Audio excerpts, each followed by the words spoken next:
చేసినాం. ఇది అమలు చేస్తుంటే ఆయన గారి ఆనవాళ్ళు అన్ని దగ్గరలో ఉన్నాయి. ఎక్కడెక్కడ విష పురుగులను గంజాయి మొక్కల్ని నాటిండో అవి ఇంకా వాటి వాసనలు వెదజల్లుతూనే ఉన్నాయి. తెలంగాణ ఎలక్ట్రిసిటీ రెగ్యులేటరీ కమిషన్ నిన్న మాకు నోటీస్ ఇచ్చింది. మీరు సబ్సిడీ ముందుగాల సంస్థలకు చెల్లించిన తర్వాతనే జీరో బిల్ ఇవ్వాలని.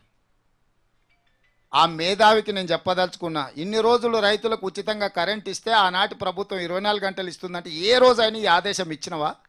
నీ జాతి బుద్ధి నీ నీతి బోనించుకోలేదని చెప్పి ఆదేశాలు ఇచ్చినాయని నేను చెప్పదలుచుకున్నా. నీ ఇంటి పేరు తన్నీరు ఉన్నంత మాత్రాన నువ్వు పన్నీరు అనుకుంటున్నామేమో. తెలివితేటలు మానాలి అని నేను చెప్పదలుచుకున్నా. 40,000 కోట్ల రూపాయలు బకాయిలు పెట్టి విద్యుత్ సంస్థలకు ఉచిత కరెంట్ ఇచ్చినని గొప్పలు చెప్పుకుంటున్నప్పుడు ఈ తన్నీరుకు ఆ మాత్రము అవగాహన లేదా? ఈరోజు మేము అట్లా ఇచ్చినమో లేదో ఇప్పుడు మాకు ఆదేశాలు జారీ చేసిండు, నువ్వు ముందుగాల పైసలు కట్టు తర్వాత జీరో బిల్లు అని.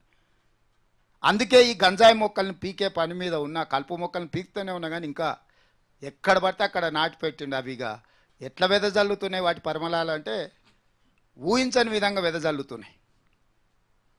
అయినా ఏం ఊరుకోను, రోజుకు 18 గంటలు పని చేస్తూనే ఉంటా. ఈ గంజాయి మొక్కల్ని పీకేస్తా, మొత్తానికి సమూలంగా గంజాయి మొక్క అనేది తెలంగాణ రాష్ట్రంలో ఉండనివ్వను. తన్నీర్ గారు గుర్తుపెట్టుకో, నువ్వు కూడా ఎక్కువసేపు ఆ కుర్చీలు ఏమి ఉండవు. యథాలాపంగా ఉన్నప్పుడు ఏటేద్దాం అనుకుంటున్నావు నువ్వు, కానీ అట్లేం ఉండదు.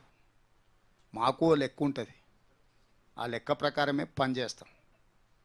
అయినా జీరో బిల్లు 200 యూనిట్లు ఉచితంగా పేదల ఇండ్ల కరెంట్ ఇస్తుంటే కుట్రదారులు ఫామ్ హౌస్లో ఉండి కనుసైగలు చేస్తే కొంతమంది తెలివితేటలు ప్రదర్శిస్తారు. మీరు అడ్డుపడ్డా అడ్డం తొలగించుకొని అవసరమైతే అడ్డంగా మీద ఎక్కించి ఆయన ముందుకెళ్ళి పేదలకు జీరో బిల్లు పథకాన్ని అమలు చేస్తామని చెప్పి మీ ద్వారా నేను చెప్పదలుచుకున్నాను.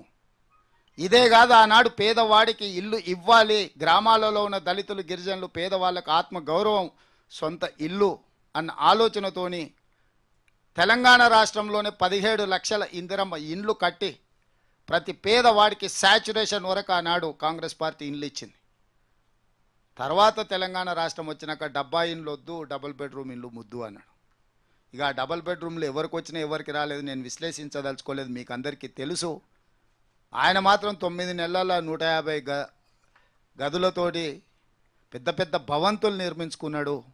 కానీ పేదలకు మాత్రం 10 ఏళ్ళైనా ఆ డబుల్ బెడ్రూమ్ ఇండ్లు రాలేదు, అది కలగానే మిగిలిపోయింది. అందుకే మళ్ళీ ఖమ్మం జిల్లాలో మన భద్రాచలంలో రాములవారి ఆశీర్వాదంతో మళ్ళీ ఇందిరమ్మ ఇండ్ల పథకాన్ని 4.5 లక్షల ఇండ్లు 22,500 కోట్ల రూపాయలతోని పథకాన్ని ప్రవేశపెట్టినాం. ప్రతి పథకము క్షుణ్ణంగా అవగాహన చేసుకొని విశ్లేషించుకొని ఆర్థిక భారం ఎంత, పరిపాలన విధానం ఎట్లుండాలని అవగాహన కల్పించుకొని ఒకటొకటిగా ఆర్టీసీ బస్సు కావచ్చు, రాజీవ్ ఆరోగ్యశ్రీ కావచ్చు, 500 రూపాయల సిలిండర్ కావచ్చు, పేదవాడి ఇంటికి ఉచిత కరెంటు కావచ్చు, పేదవాడికి ఇల్లు ఇందిరమ్మ ఇల్లు కావచ్చు, ఈ పథకాలన్నిటిని కూడా మొదలు పెడితే ఆపొద్దు, ప్రతి వాడికి అందించాలన్న ఆలోచనతోని ఒక పకడ్బందీగా సంక్షేమ పథకాలను అమలు చేస్తూనే అభివృద్ధిని ఎక్కడా నిర్లక్ష్యం చేయలేదు. దావోస్ పర్యటనలో 40,000 కోట్ల రూపాయల పెట్టుబడులతో పాటు మెట్రో రైలు